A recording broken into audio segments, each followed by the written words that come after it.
Hoffman എന്ന് പറയുന്ന ജർമ്മനിയുടെ ഒരു അംബാസഡർ ഉണ്ടായിരുന്നു. അദ്ദേഹം വളരെ പ്രഗത്ഭനായ നിയമജ്ഞനുമായിരുന്നു. ഒരുപാട് അറബ് രാജ്യങ്ങൾ അദ്ദേഹം അംബാസഡറായി. നല്ല ഒന്നാന്തര എഴുത്തുകാരനായിരുന്നു. നല്ല പുസ്തകങ്ങൾ എഴുതി. പുസ്തകമൊക്കെ ഇരുന്ന ഇരിപ്പിൽ വായിച്ചു പോകും. മനോഹരമായ ഭാഷാ ശൈലിയായാണ് ഹോഫ്മാൻ്റെ ശൈലി. അറബ് രാജ്യങ്ങളിലൊക്കെ വന്ന് അംബാസഡറായി പ്രവർത്തിച്ച് കുറേ കഴിഞ്ഞപ്പോൾ ഇസ്ലാമിനെ പഠിക്കാനുള്ള വലിയ താല്പര്യമുണ്ടായി ഹോഫ്മാന്. അങ്ങനെ ഇസ്ലാമിനെ പഠിച്ചു. അത്ഭുതമെന്ന് പറയട്ടെ, ഹോഫ്മാൻ മുറാദ് ഹോഫ്മാനായി ഇസ്ലാം വിശ്വസിച്ചു. ഇസ്ലാം വിശ്വസിച്ച ശേഷം ധാരാളം പുസ്തകങ്ങൾ എഴുതി, മനോഹരമായ പുസ്തകങ്ങൾ. അതിൽ വളരെ പ്രസിദ്ധമായ പുസ്തകമാണ് മുറാദ് ഹോഫ്മാൻ്റെ ഡയറി കുറിപ്പുകൾ. ഓരോന്ന് അദ്ദേഹം എഴുതി വെച്ചിട്ടുണ്ട്. ഓരോ ദിവസം ഓരോന്ന് എഴുതി വെക്കും. ഒരു ദിവസം അദ്ദേഹം എഴുതി പന്നി മാംസത്തെക്കുറിച്ച്. അദ്ദേഹം പറഞ്ഞു, മുഹമ്മദ് പന്നി മാംസം നിരോധിച്ചു സല്ലല്ലാഹു അലൈഹി വസല്ലം. അദ്ദേഹം കടന്നു വന്ന ഒരു സംസ്കാരം, ഇസ്ലാമിൻ്റെ ഒരു സംസ്കാരം, നമുക്കത് കാണാൻ കഴിയുന്നതിനേക്കാൾ ഭംഗിയായി ഹോഫ്മാൻ അത് കാണാൻ കഴിയും.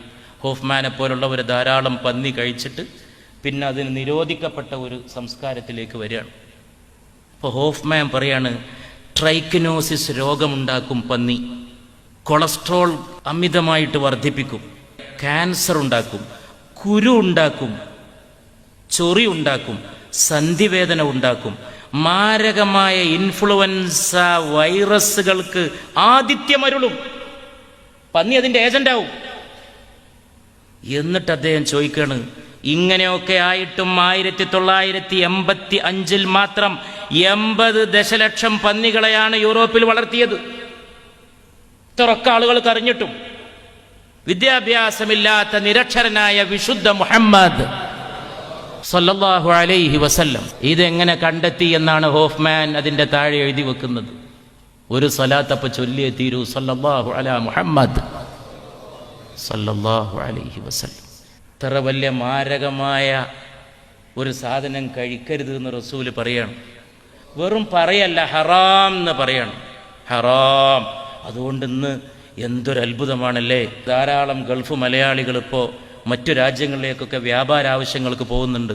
അവരവിടെയൊക്കെയുള്ള വിവിധ മാംസങ്ങളൊക്കെ പറ്റി പറയുമ്പോൾ അവർ പറയും അവരുടെ ഒരു ജാഗ്രത, അവരുടെ ഒരു സൂക്ഷ്മത.